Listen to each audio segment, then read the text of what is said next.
everybody, good evening, good afternoon, good morning, wherever in the world you are. This is Natasha Aylott, and today's a little bit different. I am on a radio station, so here's a recording.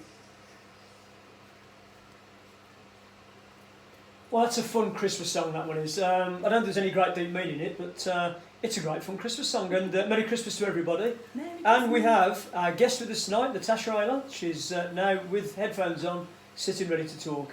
And say hello, Natasha. Hello, Natasha. Hello. Merry Christmas, everybody. Merry Yeah. Christmas, Phil. So it's the first time I've ever met Natasha. Natasha's got a lot of connections with people who I've got a lot of connections with. Generally looking at the way that we can improve our lives and the way we think, and the way I suppose our universe and we work together with it. And Natasha is an author. She's got a great book out called Get Blissed. She is the CEO of an organisation called Get Blissed. Did I say that right? Get Blissed. Yeah. There's Yeah. You've also got the fact that you're a speaker, so you go out and speak, and I've watched some of those as well. And what else do you do? You're a coach, you help people as well like that. So I suppose what I'm going to ask you first, because we'll find out how people can get in touch with you as well to have you work with them in some way. Was there something in your life, or was it you yourself that just had something nagging you in the back of your mind that got you into feeling like there's something I need to do and there's something I can feel that's beyond the everyday norm that we do?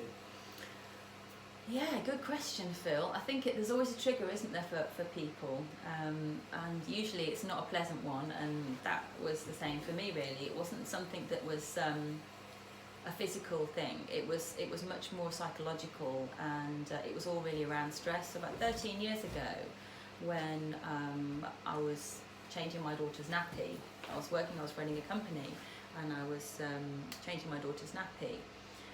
My knee locked, and it bothered me a lot, and I had to relax, and eventually my knee unlocked. Okay. I went to the doctor, and I had headaches 24/7. I was very stressed. I was running a company, had staff, I wasn't very happy, and all of these things were going on in my life. And he did some bloods, and he said, "Mrs. Aylott, you've got arthritis. Go and live in a hot country." I'm like, that was a moment for me actually when I just said stop. I thought, no, I'm not buying this. I don't want to do this. I don't want to hear this. I'm certainly not taking medication. So I think 13 and a half years ago was a moment for me when I decided to look into alternative things. Okay. At the same time, there was this impending feeling of doom, if you like, whereby I was working 24/7. I, had lots of responsibilities. I was very stressed and a bit of a workaholic. I used to worry about everything. I used to get stressed about everything. And one of the things that hit me was, oh my gosh, if I am running as fast as I'm running on this treadmill, as it were, then it seems to be getting faster and faster. How much longer can I keep running at this pace before I literally fly off? Yeah. In other words, something's got to give, and that was my sort of metaphorical hitting a wall moment, if you like. Okay. So I researched everything. I read loads of books, and I took matters into my own hands, and I thought, you know what, I'm not very happy with being told that I've got arthritis. I wasn't ready for it. There was something going on. That's really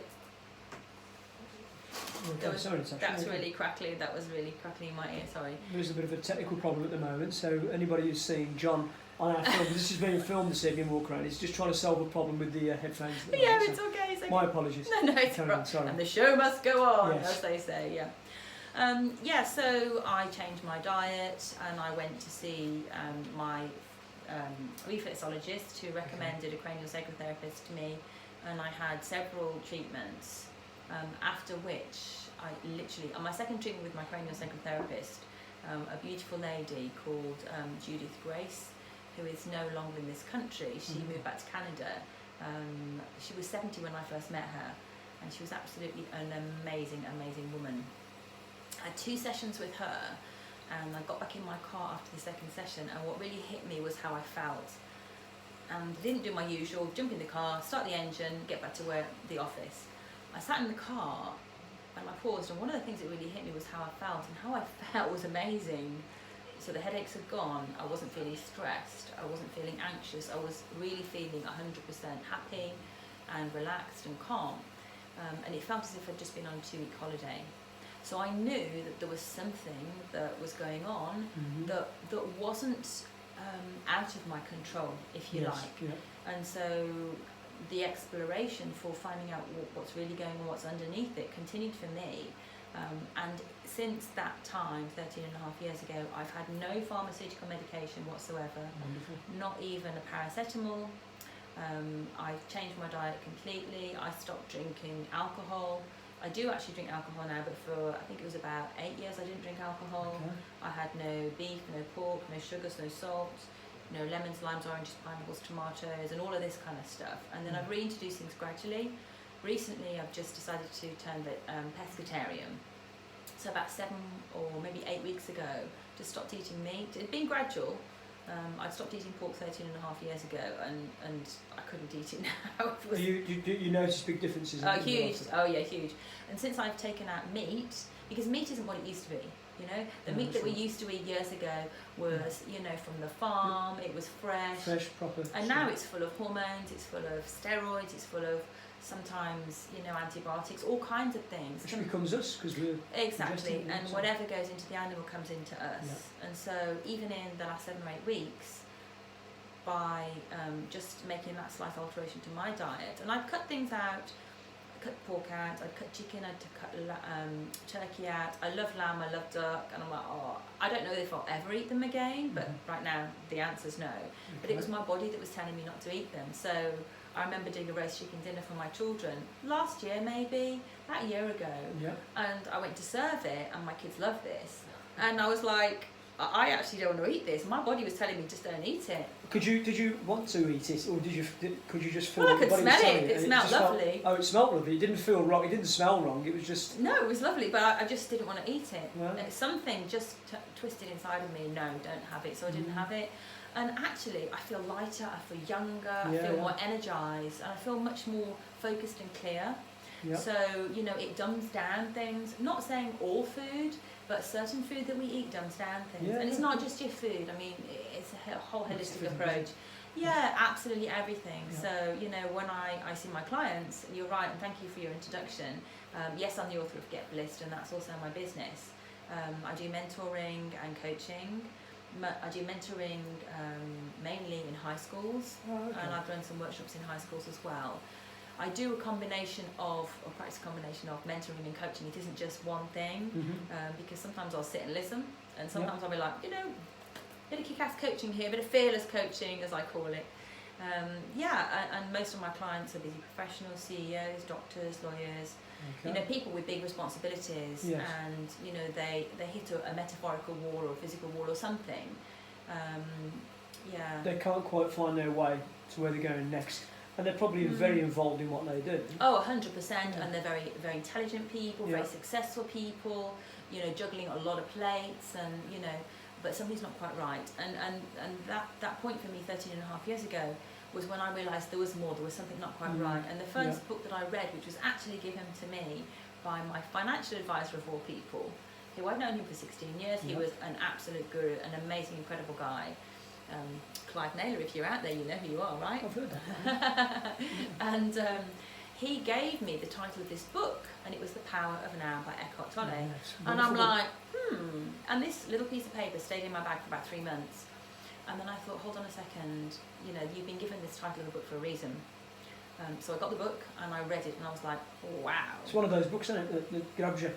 Totally opened my eyes, and it was like opening the door and walking through, and you can't go back. Yes. And so that was the start for me, and you probably had the similar story yourself. Well, things like that book are kind of, the very statement of the book, the name of the book, The Power of Now, it's too obvious, really. Because it is, isn't it? Because you only ever have now. There isn't any future or any past. They don't exist. And it's just, when you read it, I suppose, it's sort of just thinking, it's really obvious. So I've got to put everything I've got in me, every power and every atom I've got, really ought to go into that now, right now. Because your next now will follow the now you just put all that energy into.